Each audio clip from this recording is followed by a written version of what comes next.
Well, this developing story in Hong Kong is where we want to go next. Flights at one of the region's busiest airports have resumed after 2 days of mass demonstrations. NBC's Janis Mackey Frayer joins us now with the latest. Janis, how's the situation changed?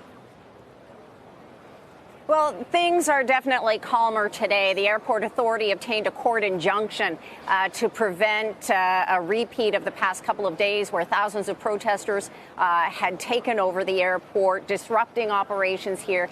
Hundreds of flights were canceled. Cathay Pacific is saying 55,000 passengers were affected.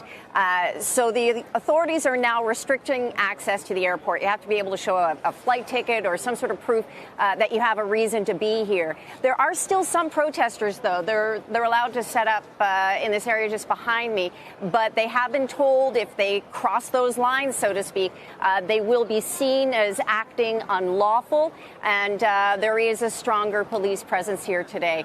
Definitely a shift from the chaos that we saw here last night with riot squads storming in. At one point, there was an officer being beaten with his own baton. He drew a gun. The other officers had to try to get him out of the building. And the mood inside really shifted to protesters looking at each other with suspicion, rumors of Chinese spies among them. And now a lot of trepidation about what happens next with the authorities here in Hong Kong, as well as the government in Beijing, signaling that they want these protests to end. Kayla?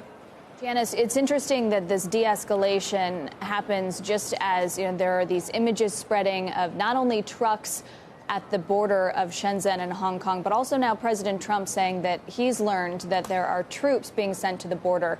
What role does that play in this? Beijing has been telegraphing, perhaps not its intentions, but definitely its options through state media for over a week now. They've been referring to the protesters as rioters. Today, they're now being called radicals. Chinese officials in the last few days have been using words like terrorism, which is very broadly defined in China, so it can justify the use of certain policies.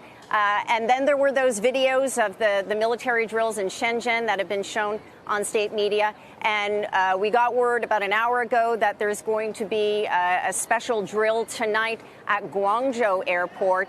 Security forces going to demonstrate how they would quell riots if they ever happen there. So all of this messaging coming from Beijing saying this is what we can do, so it's time for these protests to end. Janis Mackey Frayer in Hong Kong. Janis, thank you. We'll check in with you again later this morning.